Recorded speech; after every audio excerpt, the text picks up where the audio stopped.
오늘은 산상수훈 세 번째 말씀, 제자의 본질이라는 제목으로 함께 말씀을 나누고자 합니다. 저희가 수요일마다 주제를 가지고 이렇게 한 텀씩 보고 있는데, 저희가 3주 전부터 팔복을 시작으로 산상수훈 마태복음 5장부터 7장까지 말씀을 함께 듣고 있습니다.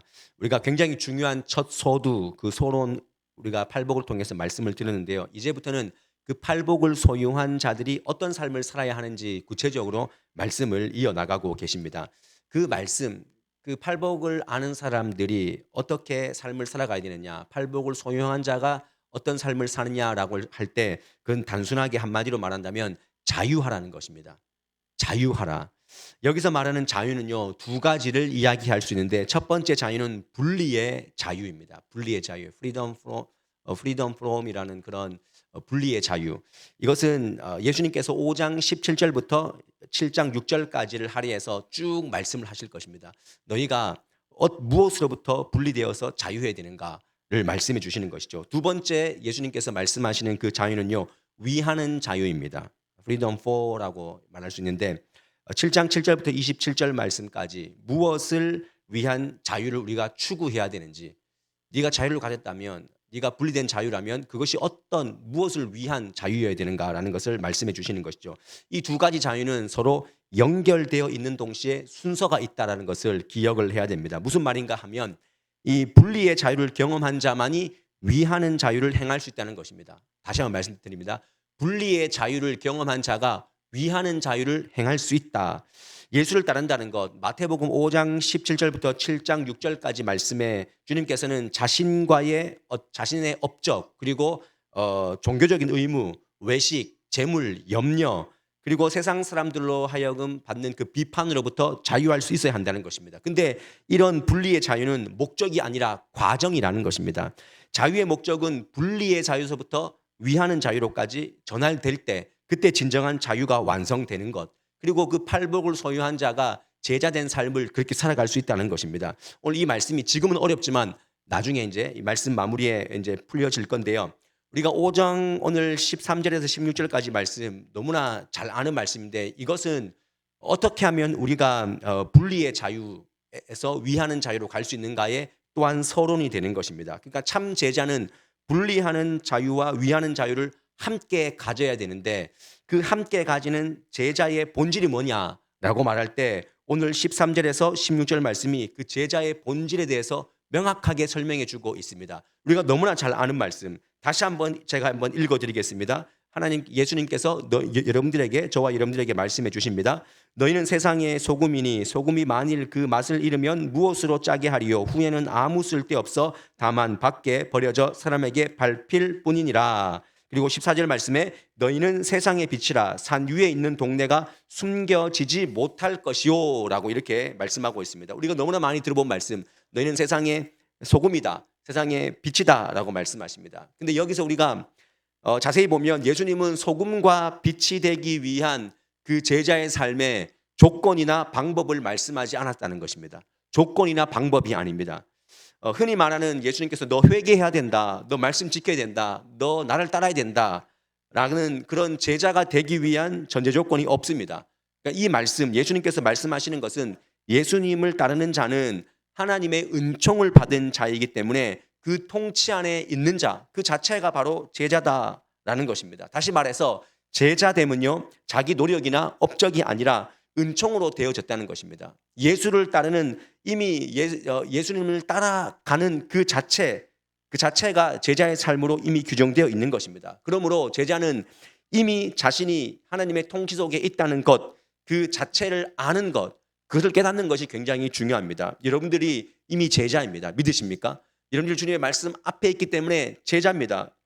그래서 자기 감정이나 판단이나 자기 확신이 아니라 이미 제자됨을 선언하고 있는 예수님 앞에서 받아들이는 태도가 중요합니다. 받아들여야 됩니다. 이것은 내가 받는 게 중요하구나. 주님께서 나에게 세상의 소금이다, 빛이다 말씀하셨으니 내가 내 판단과 어떤 내 확신과 내 감정에 의해서 이것이 결정되는 것이 아니라 주셨으니까 내가 믿음으로 받으면 되는 것입니다. 늘 강조하지만 예수님은 자기를 따르는 자들에게 너희는 세상의 소금이 될 것이다 라고 말씀하지 않았습니다. 너희가 세상의 빛이 될 것이다라고 말씀하지 않았습니다. 이미 못을 박았습니다. 선언하셨습니다. 내가 제자가 될 자격이 있는지, 내가 제자가 되려면 무엇을 해야 되는지, 이것이 아니라 모든 판단은요 제자가 하는 것이 아니라 예수님께서 그냥 하시는 것입니다. 자기 판단은 제자가 할 일이 아니라 제자는 믿고 복종하면 되는 것입니다. 왜냐하면 제자는 다시 말씀드리지만 은총으로 값없이 제자가 되는 것입니다. 제가 그렇고 여러분들이 값없이 우리는 예수님의 제자가 되는 것입니다. 그러므로 제자는요 자기가 할 수 있는 일을 행하는 자가 아니라 하나님이 행하실 수 있는 일을 행하는 것입니다. 하나님이 할 수 있는 것을 내가 행하는 자지 내가 할 수 있는 일을 행하는 자가 아니라는 것입니다. 내가 할 수 있는 일이라면 그것은 한계가 있습니다. 그런데 하나님이 할 수 있는 일을 행한다. 그것에는 한계가 없습니다. 왜냐하면 주님께서 능력을 부어주시기 때문에. 그래서 예수님께서 아마 이런 말씀을 예전에 말씀에서 들어봤을 것입니다. 하셨던 말씀을 할 수 있거든이 무엇이냐. 믿는 자에게는 능치 못할 일이 없다라고 말씀하셨습니다. 이 말씀이 바로 오늘 말씀과 연결되어져 있는 것입니다. 제자의 삶은 버거운 것이 없습니다. 왜냐하면 하나님이 할 수 있는 일을 우리가 행하기 때문에. 다시 말씀드리지만 여러분들이 할 수 있는 일을 하는 것이 아니라 하나님이 할 수 있다면 제자된 나가 할 수 있는 것입니다. 그래서 세상의 소금이 되고 빛이 되는 것입니다. 어쩌면 이것은 어떤 이미 우리가 돌이켜 봤을 때 여러분들의 인생을 쭉 돌이켜 봤을 때 또 저의 인생을 돌이켜 봤을 때 그렇게 되어온 인생이구나라는 것을 스스로 깨닫게 됩니다. 한번 생각해 보십시오. 그 어려울 당시에 그 믿음이 없었다면 우리는 벌써 무너진 사람들입니다. 근데 주님께서 그걸 행하게 하셨습니다. 버티게 하셨습니다. 견디게 하셨기 때문에 이제까지 온 겁니다. 얼마나 어려운 일이 있었습니까? 근데 내 힘이었다면 내 능력이었다면 할 수 없었습니다. 근데 하나님께서 행하실 수 있었기 때문에 우리 또한 행할 수 있었습니다. 그 아픔, 절망, 그 관계의 소용돌이, 그 질병의 고통, 그 자녀의 아픔, 하나님이 행하실 수 있는 일을 우리가 다 이미 행한 사람들이다. 그러므로 여러분 이제까지 상상하지 못했던 일들이 우리가 살아와졌던 것을 기억한다면 우리 제자된 삶은요 앞으로의 삶을 기대하는 것밖에 없습니다. 믿으십니까? 기대하시면 됩니다. 내가 하는 게 아니라니까요. 하나님이 행하시게 하실 일을 나를 통해서 하게 하시니까 우리는 기대하면 됩니다. 저는 다시 말씀드리지만 제 20대는 제 30대보다 제 30대가 20대보다 훨씬 좋았고 제 40대는 30대보다 훨씬 더 좋습니다. 그리고 저는 기대합니다. 제 50대가 40대보다 훨씬 더 좋을 것을 기대합니다. 저는. 여러분들도 스스로 그렇게 확정하십시오. 나는 기대한다. 하나님께서 내 앞으로 맞이할 그 인생, 물론 두려움이 있습니다. 근데 내가 하는 것이 아니라 하나님이 할 수 있는 일을 내가 행하는 거기 때문에 기대하는 것밖에 없습니다. 그래서 앞으로 하나님께서 내 인생 가운데 펼쳐주실 그 인생의 모든 순간순간들이 다 감사고 은혜고 다 기대가 되는 것입니다. 저는 여러분들 하루하루의 삶이 정말 기적이 상식이 되는 그런 역사가 매일매일 펼쳐지는 그런 은혜가 있었으면 좋겠습니다. 기적이 상식. 우리는 예수 믿는 사람들은 예수님의 제자는요. 딴 사람들이 기적이다 하는 그 일도 우리는 이거 상식이야. 주님 안에 있으면 이거 거뜬하게 하는 거야. 이거 믿고 나아가는 거야. 하는 그런 큰 믿음이 있어야 되는 것이죠. 그리고 그 선언에서 우리는 두 가지를 이해를 해야 됩니다. 첫 번째는요. 제자의 궁극적인 대상은 세상이라는 것입니다. 제자의 궁극적인 대상은 세상이다. 이게 뭔 말이냐면 소금이나 빛의 대상은요. 세상입니다. 세상은 말 그대로 눈에 보이는 물질의 세계입니다. 세상 속에 인간도 한 부분입니다. 예수님이 세상의 구주이듯이 우리 제자들은요 세상의 소금이고 세상의 빛인 것입니다. 그래서 제자의 대상은요 우리의 제자됨의 대상은 어떤 개인적, 성별적, 사상적, 민족적 그런 장벽을 다 뛰어넘어서 모든 피조물을 다 포함하고 있습니다. 그래서 제자의 궁극적인 대상은요 세상이라는 것입니다. 두 번째로 우리가 알아야 될 것은 제자는요 세상의 존재 가치를 잊게 하는 치명적인 존재라는 것. 여러분 이 말씀이 우리에게 굉장히 놀랍게 오늘 다가와야 됩니다. 제자는 세상을 존재하게 하는 저와 여러분들이 세상을 존재하게 하는 치명적 존재라는 사실을 우리가 믿어 의심하지 않아야 됩니다. 제자가 없으면 세상이 어두워지는 것입니다. 세상이 존재하지 않습니다. 여러분 생각해 보십시오. 소금이 세상이 없으면 빛이 세상이 없으면 얼마나 싱겁고 죽음의 세상이겠습니까? 어떤 분은 빵과 커피가 없는 세상이 죽음의 세상이다라고 이야기하는데 제자가 없는 이 소금과 빛이 없는 이 삶은요, 세상은요 죽어 있는 것입니다. 그래서 교회는 계속 존속해야 되고 하나님은 우리 제자를 통해서 제자를 양산하시고 이 세상을 계속해서 유지해 나가시는 것입니다. 이 점에서 우리가 제자가 없는 세상은 소금과 빛이 없는 세상이기에 그곳에는 생명이 없다는 것. 여러분, 그리스도인이 없다면, 제자가 없다면 이 땅에 생명이 없는 것입니다. 그리고 반대로 여러분들이 제자 되어 가는 곳마다 생명이 있고 생명이신 하나님이 그 가운데 존재하시고 함께 하신다는 사실도 기억하시기를 바랍니다. 그래서 오늘 예수님이 너희는 세상의 소금이다, 빛이다 라고 말씀하신 이 선언이 오늘 이 산상순에서 다시 한번 새롭게 들려야 될 줄 믿습니다. 느끼십시오. 여러분, 이거 반드시 느끼셔야 됩니다. 내가 제자 되어 사는 것이 이 땅의 하나님 나라의 완성을 하는데 치명적이구나. 내가 없으면 치명적이구나. 여러분들 가정에 여러분들이 없으면 치명적이고, 여러분들 직장에 여러분들이 없으면 치명적이고, 여러분들 이 교회에 여러분들이 안 계시면 치명적이라는 것입니다. 이런 제자의 특징, 이런 제자의 특징을 우리가 더 깊이 본다면요, 몇 가지로 볼 수 있는데, 첫 번째는요, 소금에서 보여주는 제자의 특징이 있는데, 그것은 바로 스스로 자신의 존재를 사라지게 하는 것임을 깨달아야 된다는 것입니다. 우리가 세상에서 치명적인 존재가 되기 위해서 살려면 어떤 모습으로 살아야 되냐면 자기 존재를 사라지게 하는 것, 이것이 제자의 본분이구나라는 것을 아셔야 됩니다. 소금은요, 자신을 사라지게 함으로 세상에 맛을 내게 합니다. 이 너무나 쉽지 않습니까? 소금이 안 녹으면 물을 짜게 할 수 없습니다. 그 국을 끓일 수가 없습니다. 세상은 부패하게 됩니다. 우리가 자신의 존재를 막 유지하면, 그리고 강화한다면 세상은요 맛을 내지 못하고 세상은 부패하게 됩니다. 우리의 정체성이 그렇습니다, 여러분. 그래서 그런 소금은 말씀에 있는 것처럼 아무 쓸데없어. 오늘 분명히 소금이 아무 쓸데없어 밖에 버려져 사람들에게 밟힐 뿐이니라. 여러분, 이렇게 밟히는 소금이 어떤 소금입니까? 소금의 역할을 감당하지 못하는 것입니다. 자기를 녹여내지 못하는 것입니다. 그렇다면 제자가 세상의 소금이라는 이 선언은요, 세상에 대한 자기 소멸, 자기 희생을 당부하시는 간곡한 말씀이라는 것 다시 한번 깨달으십시오. 하나님, 예수님께서 여러분들에게 오늘 간곡하게 뭘 말씀하십니까? 네가 희생해야 된다. 네가 사라져야 된다. 자기 소멸, 이것은 우리의 모든 일 끝에 있어야 될 가장 중요한 우리 제자의 특징이다. 여러분들은 희생하고 계십니까? 세상에서 자기를 녹이고 계십니까?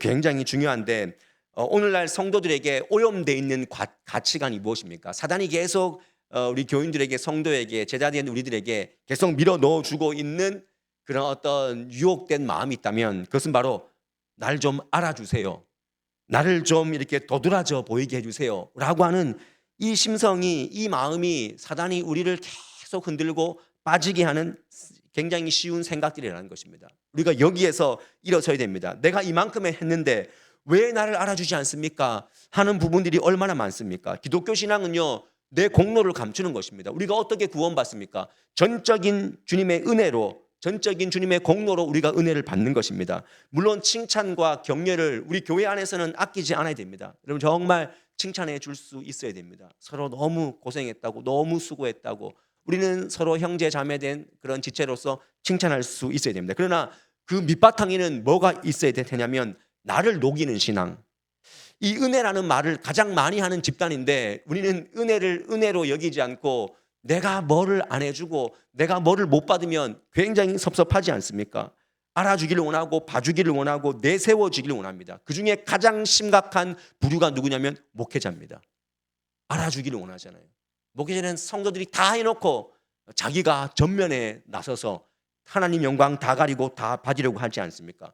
그래서 예수님은 이제 5장 20절쯤에 가서 이런 말씀을 하세요. 너희의 의가 서기관과 바리새인보다 더 낫지 않으면 결코 천국에 들어갈 수 없다 그랬습니다. 너희 의가 바리새인들보다, 서기관들보다 더 나아야 된다.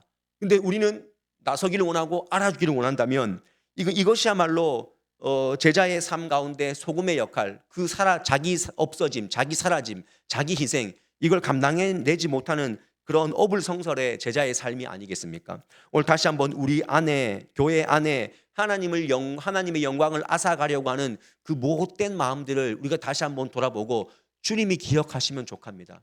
주님 기억하시면 족합니다. 여러분, 우리가 끝까지 우리가 주님 기억하시면 족합니다라고 하지만 이 주님 기억하시면 족합니다라는 이 고백이 잘 나오지 않는 것. 우리가 다시 한번 이 산상순을 통해서 주님께서 제자된 삶이 어떤 삶인가를 우리가 들으면서 조금씩 조금씩 깎여 나갈 수 있기를 원합니다. 큰 일을 해놓고 그 유혹이 얼마나 큽니까? 건축, 몇 주년, 뭐 특별 뭐 이런 거 해놓고 사단이 계속 우리를 몰고 갑니다. 너 젖병 신앙 있어라. 너 계속 젖먹이 신앙으로 있어라.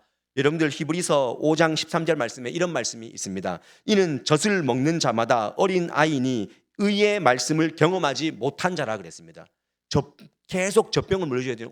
그래 그래 잘했어. 그래 그래 너 했어. 여러분 기억하십시오. 다시 한번 우리가 이런 상황이 자꾸 생길 때마다 내 마음에 누군가 알았으면 좋겠는데 하는 것을 우리가 이겨낼 수 있는 것은요, 하나님의 그 은총, 하나님의 보상이 훨씬 더 사람의 보상보다 더 크시고 하나님의 알아주심이 더 인간의 알아줌보다 더 위로가 된다는 사실 우리가 기억하시되, 아까 전에 말씀드렸지만 우리가 서로 형제, 지체된 형제 자매들로서 그래도 격려하고 칭찬은 아끼지 마시되 우리 안에 저변에 그 바탕에는 주님이 알아주시면 끝, 상황 끝, 하나님 영광 받아 주시옵소서. 이런 본질, 제자의 본질을 우리가 소금에서 찾을 수 있기를 바랍니다. 내가 녹아지고 내가 사라질수록 하나님의 영광은 더 크게 드러나는 법임을 기억하시기를 바랍니다. 또 반대로 빛은 어떻습니까, 여러분들? 두 번째로 빛은요, 빛으로 보여주는 제자의 특징은요, 눈에 보이는 역할을 하면서 세상을 살린다는 것입니다. 빛이 눈에 보여야 세상이 확 밝아지는 것 너무나 당연하지 않습니까? 빛이 존재하지 못하면 오늘 말씀대로 정말 당연한 말씀이잖아요. 등불을 켜서 말 아래 두는 것과 똑같습니다. 등불을 켜가지고 말 아래 두면 그것이 뭐가 소용입니까? 어두워지는데, 꺼져버리는데. 여기서 말하는 말은 홀스, 그 달리는 말이 아닙니다. 볼입니다. 볼, under the ball, 그 그릇입니다. 그릇. 그래서 표준 세번역에 보면 대박, 그릇 안에 두지 아니하고라고 되어 있습니다. 등불을 켜가지고 그릇 안에 두면 그 빛은 사라져 버립니다. 세상은 빛이 없으면 어두움이 지배하게 되는 것 너무나 당연한 것 아니겠습니까? 그래서 어두움을 빛으로 전환하게 하는 것이 사랑이다. 그리고 이 점에서 제자가 세상의 빛이라는 신앙은요, 세상에 대한 사랑, 그를 더 깊은 말씀으로 오늘 표현하고 있는 것이 뭐냐면 세상에 대한 착한 행실입니다. 우리 한번 16절 말씀 한 번만 마지막으로 읽어보도록 하겠습니다. 20절 말씀, 16절 말씀 죄송합니다. 시작.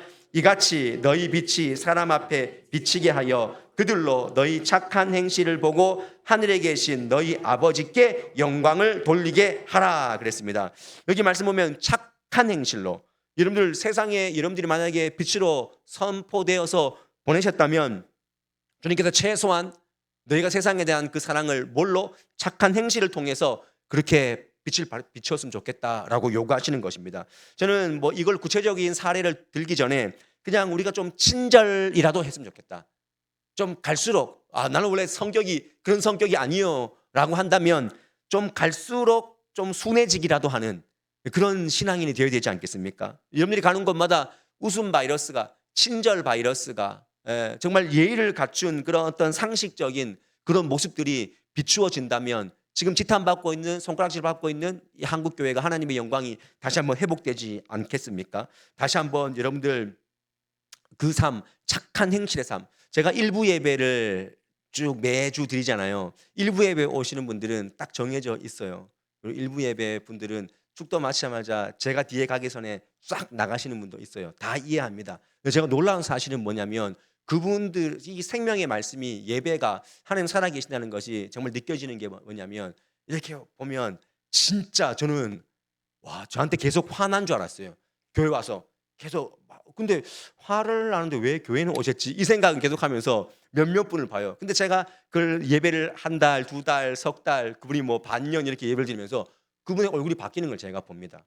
그분의 얼굴이 처음에는 정말 이렇게 네가 오늘 어떤 말씀 하나 보자 약간 그런 느낌이 있는데 갈수록 얼굴이 펴지고 또 인사를 하게 되고 또 짧지만 대화를 나누게 되면서 하나님께서 이 착한 행실을 통해서 세상을 비추게 한다는 것이 그냥 단순한 말씀이 아니라 말씀 안에 있는 그 모든 자가 분명히 거치게 되는 그런 과정이구나.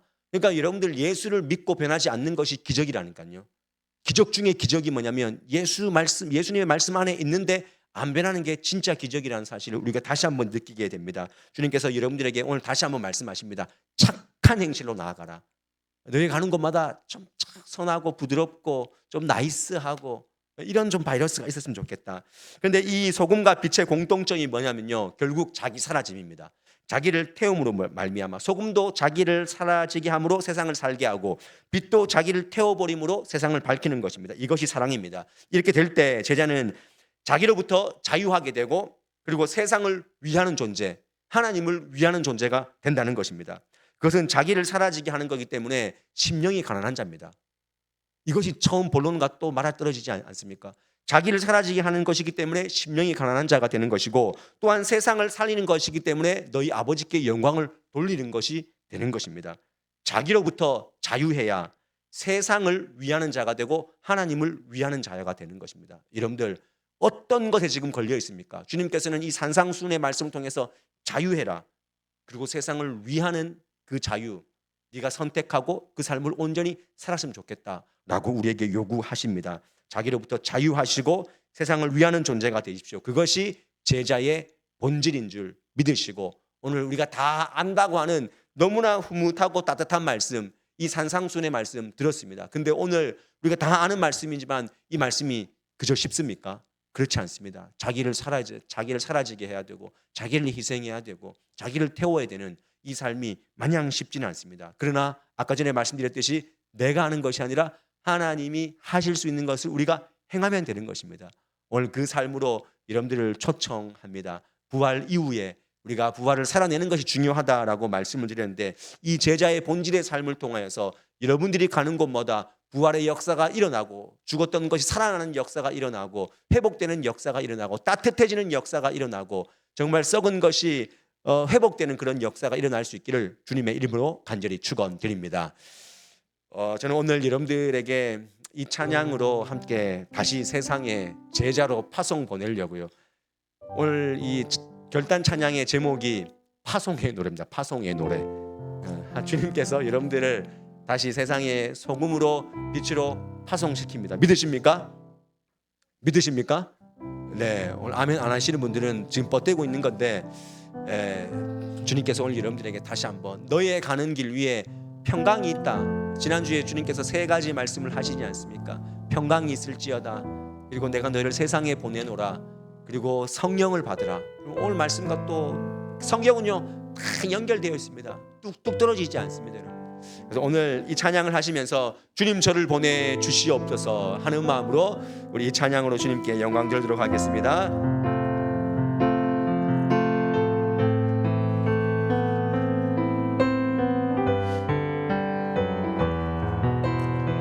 주님께서 이렇게 말씀하십니다. 너의 가는 길에 주의 평강이 있으리. 평강의 왕 함께 가시니. 너의 걸음 주 인도하시리. 주의 강한 손 널 이끄시리. 너의 가는 길에 주의 축복이 있으리. 영광의 주 함께 가시니. 내가 밟는 모든 땅 주님 다스리니. 너는 주의 길 예비게 되리. 주님 나라 위하여, 주님 나라 위하여 길 떠나는 나의 영제여. 주께서 가라시니. 너는 가라. 주의 이름으로 거칠은 광야 위에 꽃은 피어나고, 세상은 내 안에서 주님의 영광 보리라. 강하고 담대하라. 세상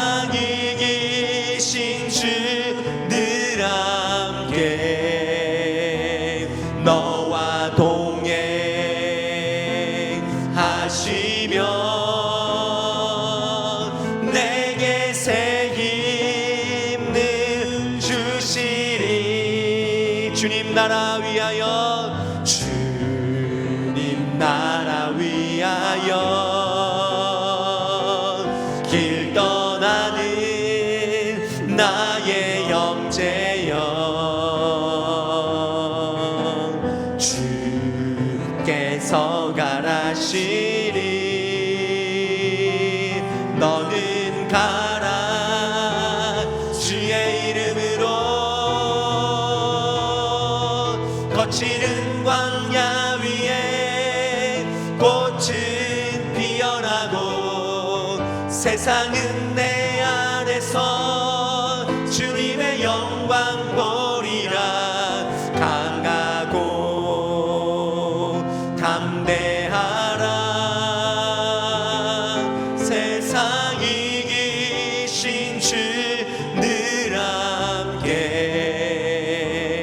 너와 동행하시며